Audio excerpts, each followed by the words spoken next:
Sir வணக்கம். வணக்கம் sir. Sir சமீபத்தில் செய்தியில் நீங்கள் பார்த்துருப்பீங்க.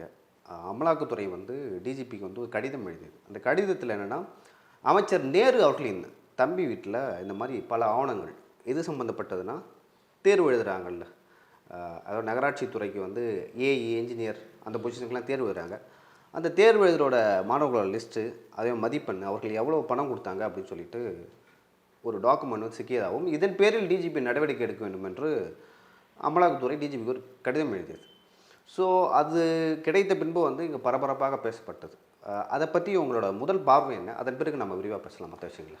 இல்லை, அதாவது அமலாக்கத்துறை அப்படிங்கிறது மத்திய அரசுடைய ஒரு புலனாய்வு அமைப்பு.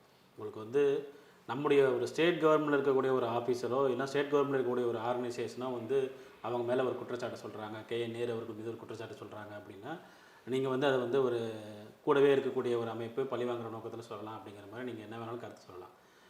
இது பார்த்திங்கன்னா உங்களுக்கு ஒரு ஆன்டி கரப்ஷன் ஏஜென்சி, ஈடிங்கிறது ஒரு ஆன்டி கரப்ஷன் ஏஜென்சி.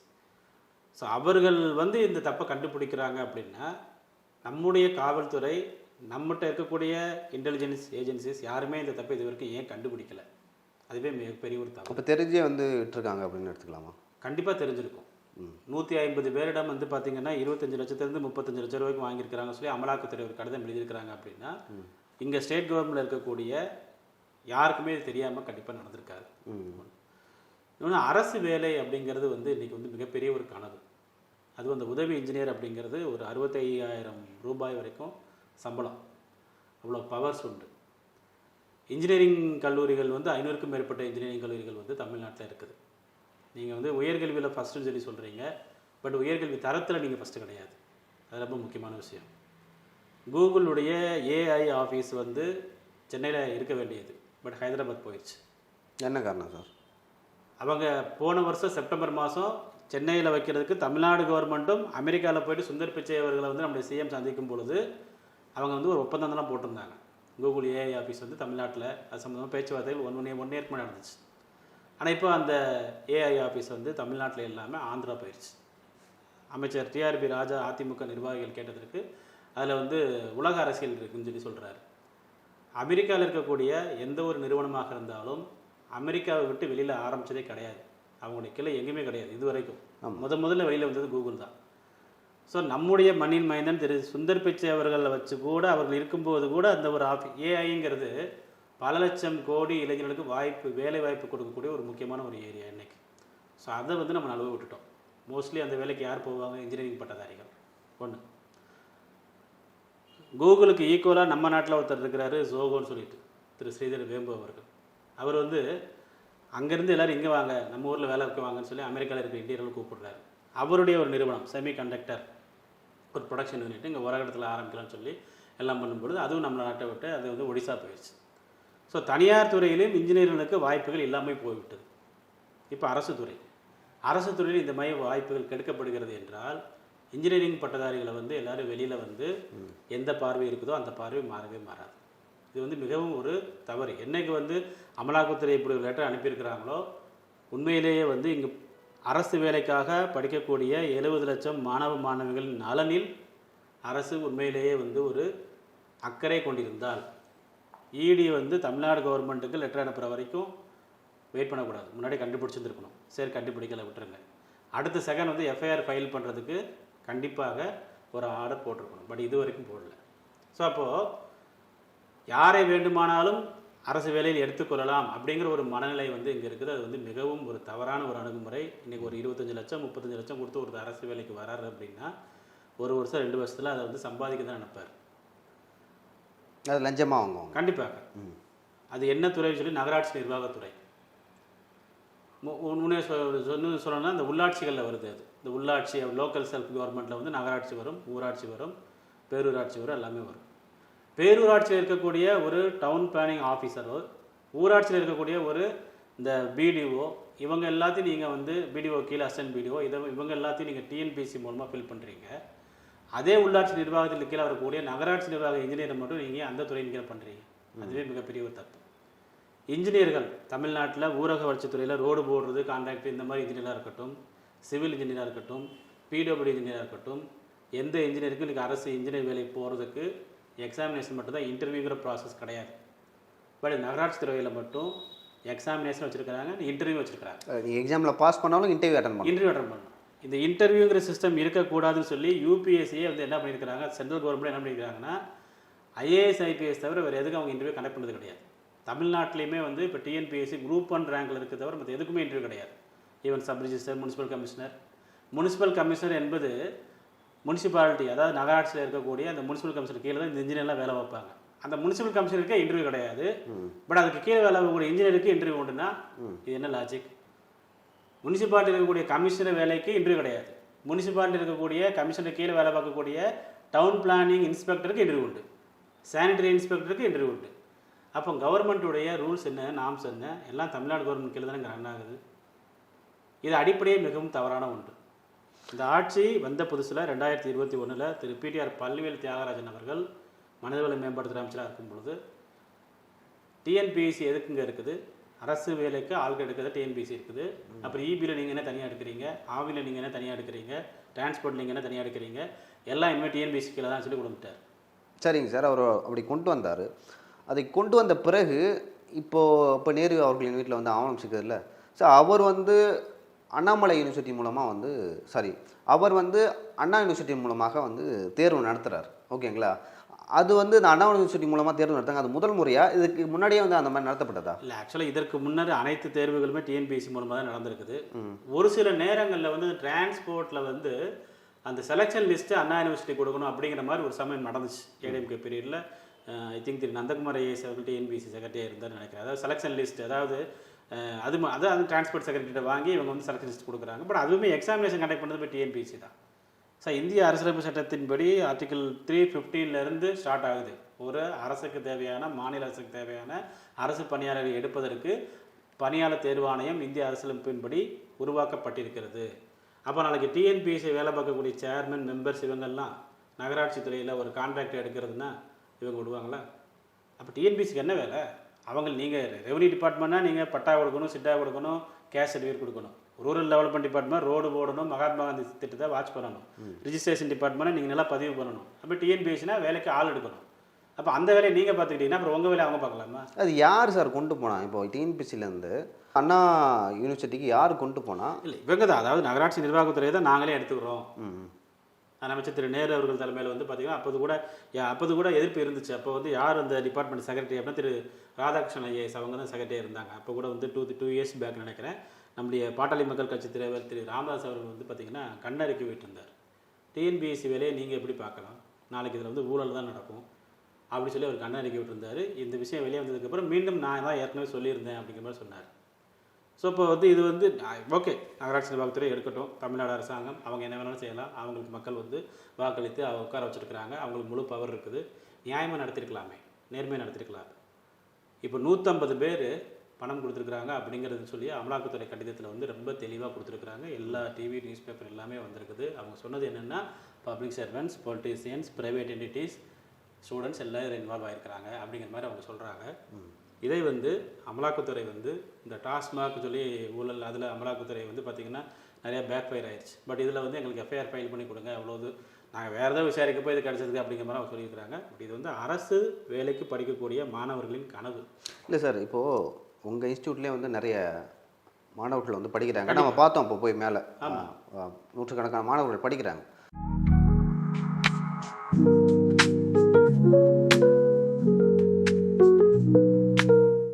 ஸோ அந்த மாணவர்கள் இந்த மாதிரியான ஒரு விஷயத்தை எப்படி பார்ப்பாங்க?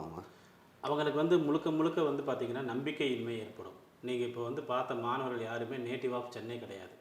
எல்லாருமே வெளியூர்லேருந்து இங்கே வந்து தங்கி படிக்கிறாங்க. ஒரு மாதத்துக்கு ஹாஸ்டல், சாப்பாடு, இந்த உட்காந்து படிக்கிறது, கேன்டீனு, அது இதுன்னு சொல்லி குறைஞ்சது 9,000 10,000 ரூபா வரைக்கும் அவங்களுக்கு செலவாகுது.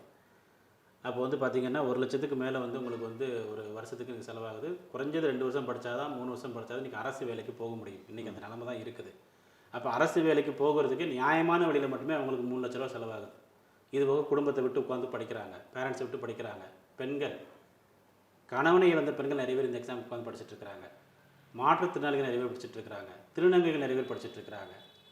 அண்ட் கல்யாணமான பெண்கள் வீட்டில் பேரண்ட்ஸ் சப்போர்ட் பண்ணுறாங்க, படிக்கிறாங்க, கல்யாணம் ஆயிடுச்சு, ஹஸ்பண்ட் வீட்டில் சப்போர்ட் இல்லை. இருந்தாலும் வந்து மாமியாருக்கு தெரியாமல் உட்காந்து படிச்சுட்டு இருக்கிறாங்க. ஹஸ்பண்ட் சப்போர்ட் இருக்குது, மாமியாருக்கு தெரியாது. எத்தனையோ பெண்கள் இப்படி இருக்கிறாங்க. அவங்களுடைய உண்மையான மன வலி ரொம்ப கஷ்டம். இந்த எக்ஸாமினேஷனில் கிடைக்காம போன எல்லாரும் வந்து பார்த்திங்க அப்படின்னா, ஒரு காலத்தில் வந்து குரூப் 2, குரூப் 1, குரூப் 4 இந்த அட்மினிஸ்ட்ரேட்டிவ் லைனில் ப்ரிப்பேர் பண்ணுறவங்க அது மட்டும் தான் படிப்பாங்க. இன்ஜினியரிங் லைன் வந்து பார்த்திங்கன்னா இவங்க இது மட்டும் தான் படிப்பாங்க. இன்றைக்கி வந்து பார்த்திங்கன்னா இன்ஜினியரிங் லைனில் இருக்கிறவங்க குரூப் 2, குரூப் 1 படிக்கிறாங்க. Group 2, group 1, group 4 engineering graduate யாரும் எழுதுறாங்க, இன்ஜினியரிங் சப்ஜெக்டே எழுதுறாங்க. காரணம் என்னவென்றால், ஏதாவது ஒரு வேலை கிடச்சிடாதா, நம்ம செட்டில் ஆகிட முடியாதா, நீங்கள் இது விட்டுருங்க, இந்த 3 வருஷம் இவங்க இன்வெஸ்ட் பண்ணுறாங்க, இது விட்டுருங்க, இவங்க இதை விட்டுட்டு நான் இந்த இடத்துக்கு படிக்க வராமல் நான் வந்து இன்ஃபோசிஸ்லையோ விப்ரோலையோ நான் போய் ஒர்க் பண்ணுறேன், டிசிஸில் ஒர்க் பண்ணி சொல்லி போயிருந்தாங்கன்னா 3 வருஷத்தில் ஒரு வீடு வாங்கியிருப்பாங்களா மாட்டாங்களா? சொந்தமாக வாங்கியிருப்பாங்க, கண்டிப்பாக வாங்கியிருப்பாங்க. நேற்று கூட என்னுடைய சொந்தக்கார போய் ஒருத்தர் பார்க்கும்போது சொன்னான், அவன் வந்து அடிக்கடி வருவான், இதுக்கு முன்னாடி 3 வருஷம் முன்னாடி வந்தான். அவன் இதெல்லாம் பார்க்கும்போது சொன்னான், நல்லா நான் எக்ஸாம் ப்ரிப்பேர் பண்ண வரல, இந்த லாஸ்ட் 10 இயர்ஸில் நான் வந்து ஒரு 3 வீடு வாங்கிட்டேன், இங்கேருந்து தான் என்னால் முடியாது. அப்போது நான் என்ன கேட்குறேன், இதை வந்து அரசாங்கம் ஏன் கவனத்தில் கொள்ளவில்லை? இன்றைக்கி வந்து அமைச்சர் கே நேரு அவர்கள் வந்து உண்மையில் தப்பு பண்ணியிருக்கிறாரு இல்லையா, அதெல்லாம் வந்து ரெண்டாவது. எத்தனை பேருடைய வாழ்க்கை, எத்தனை பேருடைய கடின உழைப்பு, 1 மார்க் 2 மார்க்கில் வந்து பார்த்திங்கன்னா வேலை கிடைக்காம போயிடும். அதுக்கப்புறம் மறுபடியும் உட்காந்து படிக்கணும். அதுலேயும் வேலை கிடைக்காம போச்சுன்னா 3வது தடவை உட்காந்து படிக்கும்போது பேரண்ட்ஸ் வந்து சப்போர்ட் பண்ண மாட்டாங்க. புரோட்டா கடையில் வேலை பார்த்துட்டு பசங்க உட்காந்து படிக்கிறாங்க, நைட்டு வாட்ச்மேன் வேலை பார்த்துட்டு பசங்க உட்காந்து படிக்கிறாங்க. நீங்கள் இங்கே ஏசி ரூமில் உட்காந்து பசங்க படிக்கிற பசங்க மட்டும் நீங்கள் பார்க்குறீங்க. மதுரையில் கார்பரேஷன் உட்காந்து படிக்கிறாங்க, திருநெல்வேலியில் வேலைவாய்ப்பு அலுவலகத்தில் உட்காந்து படிக்கிறாங்க, நாமக்கல்லில் வந்து பார்க்கில் உட்காந்து படிக்கிறாங்க, கடலூரில் வந்து பார்த்திங்க அப்படின்னா அந்த எங்கெங்கே இடம் கிடைக்கிது கோயிலில் உட்காந்து படிக்கிறாங்க. ஒரு காலத்தில் ஸ்கூல் எக்ஸாமினேஷனில் 10th 12th படிக்கும்போது கோயிலில் நம்ம உட்காந்து படிப்போம்ல, அந்த மாதிரி எல்லா இடங்களும் திருமண இடங்கள்லாம் ஸ்டூடெண்ட்ஸ் வந்து போட்டி போட்டுக்கொண்டு, இதில் வேறு இவங்க வந்து இந்த அளவுக்கு லட்சத்தில் எக்ஸாம் நடத்துனாங்க அப்படின்னா மாணவர்களுக்கு எப்படி நம்பிக்கை வரும்? இந்த நம்பிக்கையை காப்பாற்ற வேண்டிய பொறுப்பு அரசாங்கத்துக்கு இருக்குது. இடி அப்படிங்கிற ஒரு அமைப்பு இது செய்கிறாங்கன்னா, இடி அதுக்கப்புறம் இந்த லெட்டர் ரிலீஸ் ஆகி ஐ திங்க் அரௌண்டு ஒரு 10 நாள் ஆச்சு நினைக்கிறேன். இன்னும் இடி அமைதியாக இருக்கிறாங்க. இந்த அமைதிக்கு என்ன காரணம் சொல்லி தெரியல. கோர்ட்டில் ஏதோ வழக்கு போட்டுக்கதா சொல்கிறாங்க. ரைட்டோ தப்போ, ஸ்டூடெண்ட்ஸ் வந்து பார்த்திங்க அப்படின்னா அரசாங்கத்தை நம்பி படிக்கிறாங்க. அதை வந்து அரசாங்கம் உணர வேண்டும். டிஎன்பிஎஸ்சி சீட்டு கொடுத்துட்டா மட்டும் 100% நேர்மையாக நடக்கும் அப்படிங்கிற மாதிரி சொல்ல முடியாது. ஏன்னா டிஎன்பிஎஸ்சி ஒன்றும் ஒரு பெரிய பரிசுத்தமான அமைப்பு கிடையாது. அவங்க மேலே 1000 வழக்குகள் இருக்குது. 2012 குரூப் 2 வழக்கு, 2014 குரூப் 1 வழக்கு, 2016 குரூப் 4 வழக்கு, 2019 விஓ வழக்கு, இன்ஜினியர் வழக்கு, இதே engineer exam, motor vehicle inspector, பல் டாக்டர், 22 குரூப் 2, அப்புறம் அகைன் குரூப் 1. அவங்க மேலே இல்லாத வழக்கே கிடையாது, எந்த வழக்கும் முடியாது, அதை முடிக்க விட மாட்டாங்க டிஎன்பிஎஸ்சி. இருந்தாலும் டிஎன்பிஎஸ்சி சிஸ்டமேட்டிக்காக ரன் ஆகும். இந்த அளவுக்கு ஓப்பனாக அப்ரப்டாக தெரிகிற மாதிரி அவங்க எதுவும் பண்ண மாட்டாங்க. அவங்களும் பண்ணுவாங்க, நம்ம இல்லைன்னு சொல்லலை, அவங்க மேலே அலிகேஷன்ஸ்லாம் இருக்குது. பட் டிஎன்பிஎஸ்சி மேலே மக்களுக்கு நம்பிக்கை இருக்குது. இல்லைனா எத்தனை பேர் உட்காந்து படிக்க மாட்டாங்க. அப்படி இருக்கும் பொழுது இதுவரைக்கும் இந்த விஷயத்தில் அரசாங்கம் மௌனம் காப்பது என்பது படிக்கக்கூடிய தேர்வர்களுடைய 60 லட்சம் 70 லட்சம் வேலையில்லா பட்டாதாரிகளுடைய மனதை மிகவும் வலிமையாக இருக்க வேண்டிய அவர்கள் இன்றைக்கி வந்து என்ன செய்ய தெரியாமல் உட்காந்துருக்குறாங்க. இதில் வந்து இதோட வரி யாருக்கு தெரியும் அப்படின்னா, 1 மார்க் 2 மார்க்கில் இந்த வேலை கிடைக்காம போயிருக்கோம்ல, அவங்களுக்கு தான் தெரியும். இடி சொன்னது 150 பேர், பட் இவங்களை விசாரித்தா இன்னும் 150 பேர் வருவாங்க. அது 887 கோடினா வந்து 150 பேராக இருக்க மாட்டாங்க. 888 கோடி அப்படிங்கிறது, அப்போ நீங்கள் வந்து நார்த் இந்தியாவே பரவாயில்லையே, இதுக்கு பீகாரே பரவாயில்லையே, இதுக்கு வந்து யூபியே பரவாயில்லையே. நம்ம வந்து இன்றைக்கி வந்து ஒரு எக்ஸாம் எழுதி என்னுடைய உழைப்பு சார், அது மாணவர்களுடைய உழைப்பு. என்னுடைய உழைப்பு நான் சொல்கிறது மாணவர்கள், நான் மாணவனாக வச்சு நான் சொல்கிறேன். மாணவர்களுடைய உழைப்பு, அவங்களுடைய நேரம், அவங்களுடைய காலம், அவங்களோட வயது, அவங்களுடைய வாலிபம் எல்லாத்தையும் தொலைச்சி தான் உட்காந்து படிச்சுட்டு இருக்காங்க. இன்றைக்கி இத்தனை பேர் உட்காந்து படிச்சுட்டு இருக்கிறாங்களே, இவங்களுக்கு நேரத்துக்கு வந்து பார்த்திங்கன்னா அவங்க கேர்ள் ஃப்ரெண்ட் கூட பாய் ஃப்ரெண்ட் கூட சினிமாவுக்கு போக தெரியாதா? மற்ற பசங்க மாதிரி ஏன் போகலை? ஒரு அரசு வேலை வேணும். இந்த 21ஆம் நூற்றாண்டில் கூட அமெரிக்காவில் போய் ஐடி இன்ஜினியராக வேலை பார்க்கலாம். சும்மா நினச்ச நேரத்துக்கு போயிடலாம். யாராக இருந்தாலும் இன்றைக்கி ஐடி வேலை பார்க்கறதுக்கு அமெரிக்கா போயிடலாம். அவ்வளோ வாய்ப்புகள் இருக்குது, வசதிகள் இருக்குது. அதையெல்லாம் வேணான்னு சொல்லி நான் அரசாங்க வேலைக்கு போவேன்னு சொல்லி இவங்க உட்காந்துருக்குறாங்க அப்படின்னா அரசாங்கம் என்ன செய்திருக்க வேண்டும்? இந்த 4-5 வருடங்களில் 5.5 லட்சம் காலி பணியிடங்களை ஃபில் பண்ணி சொல்லியிருக்கிறாங்க. இது வரைக்கும் 50,000 கூட ஃபில் பண்ணல. அரசாங்க பணி காலி பணியிடங்கள் 50,000 கூட இது வரைக்கும் தமிழ்நாடு கவர்மெண்ட்டில் வந்து. ஆனால் அவங்க 5.5 லட்சம்னு கிளைம் பண்ணுறாங்களா சார்? 5.5 லட்சம் அவங்க TRP, teachers recruitment board, uniform service recruitment board, காவல்துறை, டிஎன்பிஎஸ்சி, மருத்துவ பணியாளர் தேர்வு ஆணையம், எல்லா வெப்சைட்லேயும் போய் நீங்கள் எடுத்து பார்க்க சொல்லுங்கள். எங்கே 50,000 தாண்டலை. காவல் 2 வருஷம் ஆச்சு. எஸ்ஏ எக்ஸாமினேஷன் எக்ஸாம் எழுதி கோர்ட்டில் கேஸு 2 வருஷம் ஆச்சு. இப்போ தான் ரிசல்ட் வந்து ஃபைனல் ரிசல்ட் பப்ளிஷ் பண்ணியிருக்காங்க. மொத்தமே இது வரைக்கும் ஒரு 1000 எஸ்ஐ கூட இவங்க ஃபில் பண்ணலை. டிஎன்பிஎஸ்சியை பொறுத்தளவு 2011 2016 வரைக்கும் 30,000 குரூப் 4 பணியிடங்கள் மட்டும் நிரப்பப்பட்டது. 33,000.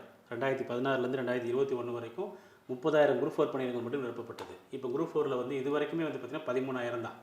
ஸ்டூடெண்ட்ஸ் எல்லாரும் குரூப் ஃபார் எக்ஸாமினேஷன் இவங்க ஒழுங்காக நடத்தணும்னு சொல்லி அட்லீஸ்ட் வேகன்சியாவது இன்க்ரீஸ் பண்ணுங்கன்னு சொல்லி கேட்குறாங்க.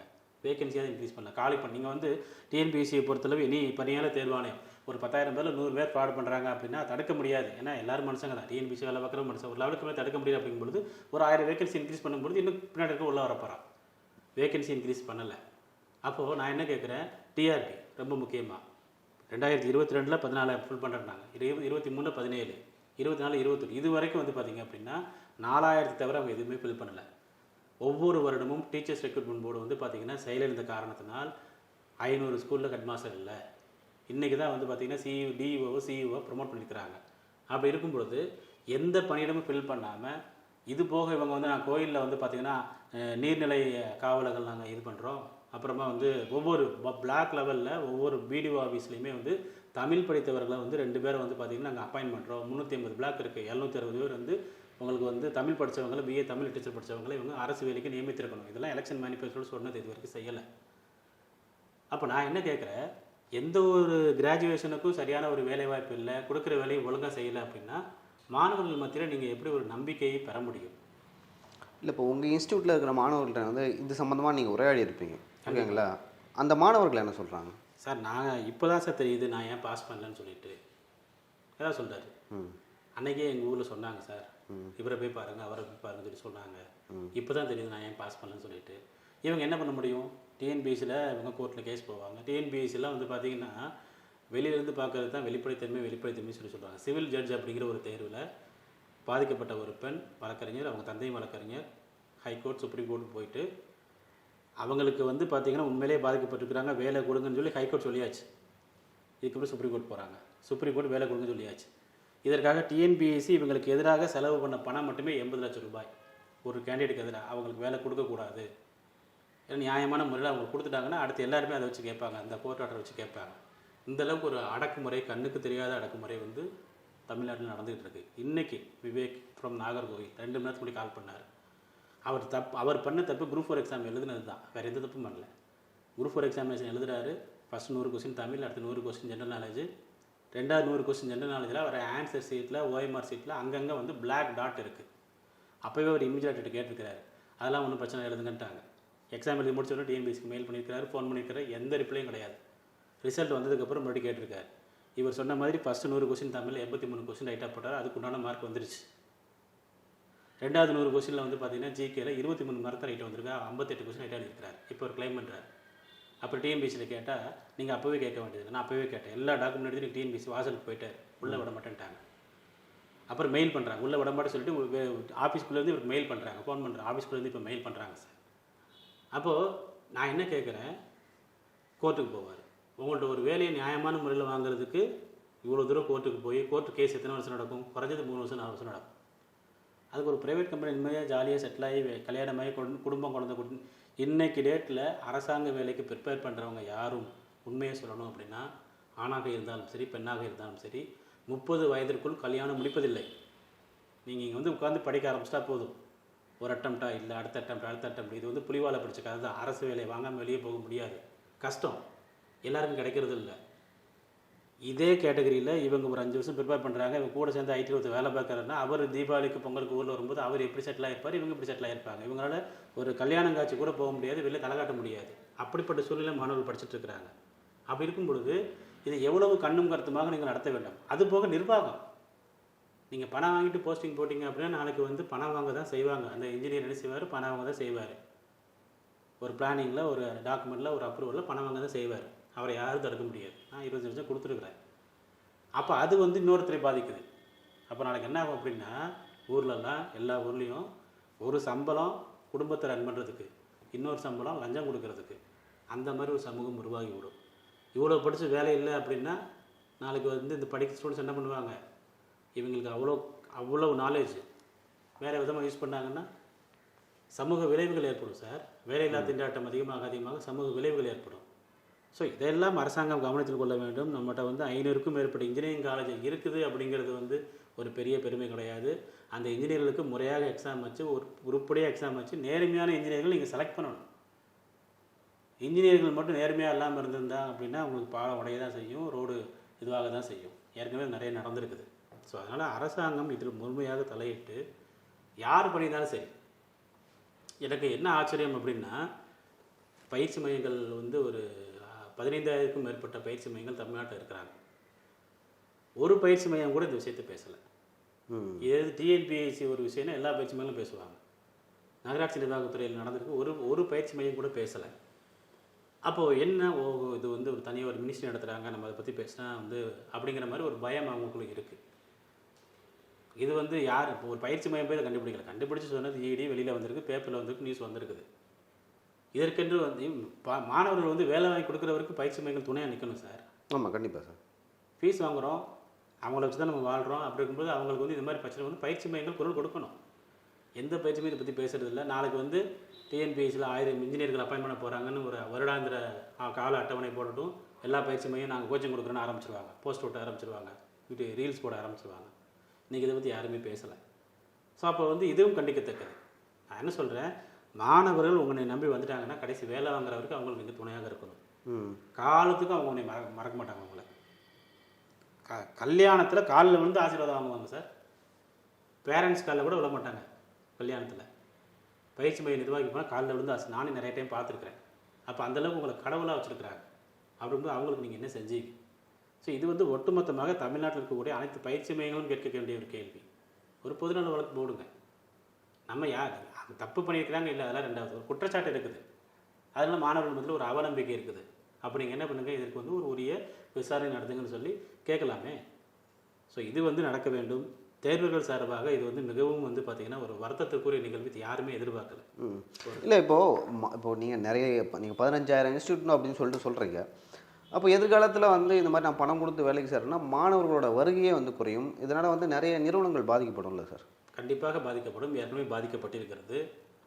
அதை வந்து நிறுவனங்கள் உணர வேண்டும். இப்போ வந்து பணம் கொடுத்தா தான் வேலை அப்படின்னா யாருமே பயிற்சி மையத்துக்கு வரமாட்டாங்க. இது இன்றைக்கி பயிற்சி மையங்களுக்கு, எல்லா பயிற்சி மையங்களுக்கும் ரொம்ப நல்லாவே தெரியும். நீங்கள் இப்போ சொல்கிற பாயிண்ட் வந்து மிகவும் வந்து ஒரு உண்மையான ஒரு பாயிண்ட். இது வந்து பயிற்சி மையங்களுக்கு வந்து பார்த்திங்கன்னா ஒரு அடிக்கப்பட்ட ஒரு அலாரம். இதை வந்து அவங்க புரிஞ்சுக்கணும். சரி, ஓகே, இந்த தப்பு நடக்கக்கூடாது. அப்போ அவங்க முன் வர வேண்டும். பயிற்சி மையங்களுக்குன்னு ஒரு கூட்டமைப்பு இருக்குது, மாணவர்களுக்குன்னு ஒரு கூட்டமைப்பு இருக்குது. போய் ரெப்ரசன்டேஷன் கொடுக்கலாமே சிஎம் சார்ல. சார் இந்த மாதிரி சொல்கிறாங்க, அது எந்தளவுக்கு உண்மைன்னு தெரியல, உங்கள் கவர்மெண்ட்டை நாங்கள் வந்து குறை சொல்லலை, பட் இது உண்மையாக இருந்தால் நல்லா படிக்கிற மாணவர்கள் பாதிக்கப்படுறாங்க, அதனால் நீங்கள் வந்து விசாரிக்க வேண்டும். இதில் சொல்கிறது வந்து பார்த்திங்கன்னா மத்திய அரசாங்கத்தின் ஒரு அமைப்பு. இதை ஒரு என்ஜிஓ சொன்னால் நாங்கள் கேட்க போகிறதில்ல. இது சிபிஐ மாதிரி ஒரு அமைப்பு. அப்படி இருக்கும் பொழுது அதில் வந்து உண்மைத்தன்மை இருப்பதற்கும் வாய்ப்பு இருக்கிறது. மேபி அவர்கள் அமைச்சர் சொன்ன மாதிரி வந்து பழிவாங்கும் நடவடிக்கையாக கூட இருக்கலாம், எப்படியும் எடுத்துக்கலாம். ஏன்னா பொய்யா இருந்தால் அதை தமிழக அரசு ப்ரூவ் பண்ணணும்ல சார்? அது கட்டாயம் அவங்களுக்கு இருக்குது. அதுக்குண்டான கட்டாயம் வந்து தமிழக அரசாங்கத்துக்கு இருக்குது. ஸோ எது எப்படியோ இதில் வந்து கூடிய சீக்கிரம் ஒரு விரைவில் நல்ல தீர்வு கிடைக்க வேண்டும் அப்படிங்கிறது எங்களோட எண்ணம். எதுக்காக நான் சொல்கிறேன் என்றால், ஒரு 2 மாதம் கழிச்சு எலெக்ஷன் அனௌன்ஸ் பண்ணிடுவாங்க. ஒன்ஸ் எலெக்ஷன் அனௌன்ஸ் பண்ணிட்டாங்க அப்படின்னா அந்த election code of conduct, model code of conduct வந்துச்சுன்னா ஒரு 3 மாதத்துக்கு வந்து பார்த்திங்கன்னா எக்ஸாம் கண்டக்ட் பண்ண முடியாது. ஸோ மேக்கு அப்புறம் எக்ஸாம் கண்டக்ட் பண்ண முடியும். ஸோ அப்படி இருக்கும்பொழுது இதிலிருந்து மே வரைக்கும் ஒரு 7 மாதம் வந்து இதனால் பாதிக்கப்பட்ட மாணவர்கள் வந்து வேலை இல்லாமல் இருப்பாங்க. அதில் இதை உடனடியாக விசாரித்து உண்மையில் தவறு நடந்திருந்தால் தப்பு பண்ணவங்களை வெளியே அனுப்பிட்டு பின்னாடி இருக்கிற 150 ரேங்க் உள்ள சேர்க்கலாம். இதை வந்து அரசாங்கம் செய்யும். இது டிஎன்பிஎஸ்சி பண்ணாங்க. 2019 வந்து ஒரு குற்றச்சாட்டு வரும்பொழுது ஒரு 88 பேரை வெளியே எடுத்துட்டு டிஎன்பிஎஸ்சி நியாயமான முறையில் பின்னாடி இந்த 88 பேரை அப்பாயின் பண்ணாங்க. இதை வந்து அரசாங்கம் செய்ய வேண்டும். இதுதான் மாணவிகள் எதிர்பார்ப்பு. அப்படி செஞ்சாங்க அப்படின்னா மாணவர்கள் வந்து உண்மையிலே வந்து அரசாங்கத்துக்கு நன்றி கடன் பட்டவளாக இருப்பாங்க. கண்டிப்பாக டிஎன்பிக்கு மீண்டும் ஓட்டு போடுவாங்க. இதான் இங்கே அரசு ஊழியர்கள் பொதுவாகவே வந்து டிஎன்பிஎஸ்சிக்கு ஓட்டு போடுறாங்க. ரீசன் என்னென்னா, நான் கலைஞர் வேலை கொடுத்தாரப்பா, எப்போ 25 வருஷம் முன்னாடி வேலை கொடுத்துருப்பாரு, 96 கொடுத்துருப்பாரு. இல்லை, இன்று வரை வந்து அரசு ஊழியர்கள் பெரும்பாலும் வந்து திமுக தான் கொஞ்சம் சார். அப்படி இருக்கும் பொழுது அவங்களுடைய ஓட்டு வந்து திமுகவுக்கு கண்டிப்பாக விடும். ஏன்னா மாணவர்களை பொறுத்தளவு இது வந்து இது வாழ்க்கை. அவர் வந்து எங்களுக்கு வேலை கொடுக்கல, கலைஞர் வாழ்க்கை கொடுத்துருக்காரு அப்படின்னு தான் அரசு ஊழியர்கள் சொல்லுவாங்களே தவிர, அப்போ இந்த விஷயத்தில் வாழ்க்கையே போச்சு. அதை தாண்டி சார் இன்னொரு விஷயம் அதில் பார்க்குறேன் சார். இப்போ 180 பேர் எடுத்தாங்க. 180 பேரில் வந்து எப்படி நீங்கள் அரசு வேலை போகிறீங்கன்னா அதில் வந்து உங்கள் 69% இடஒதுக்கீடை வந்து ஃபாலோ பண்ணணும். அப்படி இருக்கும்போது அந்த 180 பேருக்கும் ஃபாலோ பண்ணிருப்பாங்க நீங்கள் நினைக்கிறீங்களா? இல்லை, அதெல்லாம் பண்ணிப்பாங்க. இன்றைக்கி வந்து நார்மலாகவே வந்து டு பி ஃப்ராங்க் உண்மையை சொல்லணும் அப்படின்னா, ரிசர்வேஷன் கொடுக்கவில்லை என்றாலும் அந்தந்த கேட்டகரி கரெக்டாக அந்த பர்சன்டேஜில் ஃபில் ஆயிடுறாங்க. ஏன்னா இன்றைக்கி எல்லாருமே படிக்க ஆரம்பிச்சிடுறாங்க. இது மூலமாக நான் இன்னொரு சொல்லிக்க விரும்புகிறேன். பெண்கள் இடஒதுக்கீடுன்னு ஒன்று இருக்குது. பெண்கள் இடஒதுக்கீடு வந்து 1989 கலைஞர் கருணாநிதி அவர்கள் கொண்டு வந்தார். ஆனால் நீங்கள் ஒரு கவர்மெண்ட் ஆஃபீஸ் போனீங்கன்னா ஒரு 20 பேர் இருக்கீங்கன்னா 20 பேர் 22 பேர் ஆண்களாக இருப்பாங்க, 3 பேர் பெண்களாக இருப்பாங்க. அதனால் கொடுத்தாரு. இன்றைக்கி நீங்கள் போங்க, 25 பேர் 24 பேர் பெண்கள் தான், ஒருத்தர் தான் ஆண். ஸோ அப்படி இருக்கும்போது ரிசர்வேஷன் கொடுக்கலனாலும் அது ஈஸியாக ஃபில் ஆயிரும். அப்படி இருக்கும் பொழுது அந்த இடஒதுக்கீடு வந்து கண்டிப்பாக ஃபாலோ பண்ணிட்டு தான் இருப்பாங்க. இடஒதுக்கீடு ஃபாலோ பண்ண கோர்ட்டில் கேஸ் ஆகி பெரிய இஷ்யூ ஆயிரும், கேன்சல் பண்ணுற அளவுக்கு போயிடும். இடஒதுக்கீடு ஃபாலோ பண்ணியிருப்பாங்க. இந்த ஒரு இன்டர்வியூ மூலமாக நான் அடிக்கடி நிறைய இன்டர்வியூ இது மூலமாக நான் சொல்லிக்கிறது இருந்தது என்னென்னா, ஆண்களுக்கு இடஒதுக்கீடு கொடுங்க. அட்லீஸ்ட் ஒரு 5% 10% ஆண்களுக்கும் கண்டிப்பாக கொடுத்தே ஆக வேண்டும். ஏனென்றால் இன்றைக்கு அரசு துறையில் ஆண்களுடைய வேலைவாய்ப்பு ரொம்ப கம்மி, ஆண்களே இல்லை. ஒரு லெவலுக்கு மேலே பார்த்தீங்க அப்படின்னா இன்னும் ஒரு 10 வருஷம் கழிச்சு போனீங்கன்னா ஃபுல்லாக பெண்கள் தான் இருப்பாங்க. Emergency work, emergency liaison officer ஒருத்தர் வந்து சென்னையில் ஒரு ஹெட் ஆஃபீஸ் ஒர்க் பண்ணுவார், அவர் கோர்ட்டுக்கு போகணும், அங்கே போகணும், இந்த மாதிரி அலையிற வேலை செய்கிறதுக்கு கூட அன்றைக்கி ஆண்கள்லாம் போயிடுவாங்க. இது வந்து பார்த்திங்க அப்படின்னா ஒரு எம்ப்ளாயபிலிட்டி இம்பேலன்ஸ், அதாவது வந்து பார்த்திங்கன்னா வேலை வழங்கக்கூடிய அந்த அலுவலகத்தில் வந்து அஃபிஷியல் இம்பேலன்ஸ் ஆயிரும். அன்றைக்கி வந்து எந்த ஒரு வேலையை வந்து பார்த்திங்கன்னா அப்படியே ஸ்டேக்னண்ட் ஆகி நின்றோம். அதனால் வந்து எந்த கேட்டகரி வந்து கம்மியாக இருக்கிறவங்களும் அவங்களுக்கு ரிசர்வேஷன் கொடுக்கலாம். இன்றைக்கி ஆண்கள் கம்மியாக இருக்கிறாங்க கொடுக்கலாம். ஸோ நீங்கள் சொல்லக்கூடிய இடஒதுக்கீடு இதெல்லாம் பாதிக்கப்பட போகிறது கிடையாது. ஏன்னா உங்களுக்கு வந்து அதே பிசிக்கு இத்தனை பெர்சன்டேஜ் 26.5, அப்புறம் எம்பிசி, அப்புறம் எஸ்சி எஸ்டி, அப்புறம் வந்து முஸ்லீம் எல்லாமே வந்து பார்த்திங்கன்னா இங்கே வந்து காம்பன்சேட் ஆயிடுச்சு. ஸோ அந்த ஒரு கவலை இங்கே இல்லை. இருந்தாலும் இது தவறு. இதை பொறுத்தளவு என்னென்னா அப்புறம் இது வந்து பழக்கமாயிடும். இதை நீங்கள் தண்டிப்பதை நீங்கள் நிறுத்திவிட்டால், இதை கண்டுக்காமல் விட்டாங்க அப்படின்னா அடுத்து ஒரு எக்ஸாம் கால்ஃபார் பண்ணும்பொழுது யாரும் வந்து கோச்சிங் சென்டர் நோக்கி வர மாட்டாங்க, யாரும் படிக்க மாட்டாங்க. அமைச்சர் நேரு யூனிவர்சிட்டி நோக்கி தான் போவாங்க. ஆமாம், நம்ம இல்லை அப்போ மேபி இவர் வேற ஒரு அமைச்சர் வராங்க, இல்லைன்னா வந்து புதுசாக ஒரு அமைச்சர், இதுதான் வழி அப்படிங்கிற மாதிரி ஆயிடும். இது வந்து உங்களுக்கு வந்து ஒரு எதிர்காலத்தில் வந்து நிர்வாகத்தையே இது சீர்குலைக்கும். அதான் தவறை வந்து கண்டிப்பாக தட்டி கேட்க வேண்டும். சரிங்க சார், எனக்கு தெரிஞ்சு இத்தனை இன்ஸ்டியூட் இருந்தாலும் நீங்கள் வந்து துணிச்சலாக அந்த விஷயத்தை வந்து பேசிக்கிறீங்க. நடந்த ஊழலை வந்து வெளிக்கொணர வேண்டும். ஏன்னா இதனால் வந்து மாணவர்கள், படிக்கின்ற மாணவர்கள் நிறைய பேர் வந்து நடுத்தர வர்க்கம், அதே போல் வந்து ஏழை மாணவர்கள். கண்டிப்பாக இன்றைக்கி அது ரொம்ப முக்கியமான விஷயம். இன்றைக்கி அரசு வேலைக்கு ப்ரிப்பேர் பண்ணுற யாரும் ஹை கிளாஸ் பீப்புள் ப்ரிப்பேர் பண்ணுறது இல்லை. Mostly middle class and low class people மட்டும்தான் ப்ரிப்பேர் பண்ணுறாங்க. Low class means irrespective of caste, any caste. கஷ்டப்படுற பிராமினும் ப்ரிப்பேர் பண்ணுறாங்க, கஷ்டப்படுற செல் கேஸ்டும் ப்ரிப்பேர் பண்ணுறாங்க, மிடில் கிளாஸ் ரெட்டியாரும் ப்ரிப்பேர் பண்ணுறாங்க, லோ கிளாஸ் செட்டியாரும் ப்ரிப்பேர் பண்ணுறாங்க. அனைத்து தரப்பு மக்களும் அனைத்து தரப்பில் இருக்கக்கூடிய ஜாதி பிரிவை சேர்ந்த கஷ்டப்படுற மற்றும் மிடில் கிளாஸ் மட்டும்தான் எக்ஸாம் ப்ரிப்பேர் பண்ணுறாங்க. ஹை கிளாஸ் யாருமே எனக்கு படிக்க வரல. சரிங்க சார், இது வரைக்கும் பல கேள்விகளுக்கு ரொம்ப வெளிப்படையாக பதில் சொன்னீங்க. ரொம்ப நன்றி சார் உங்கள் கருத்து.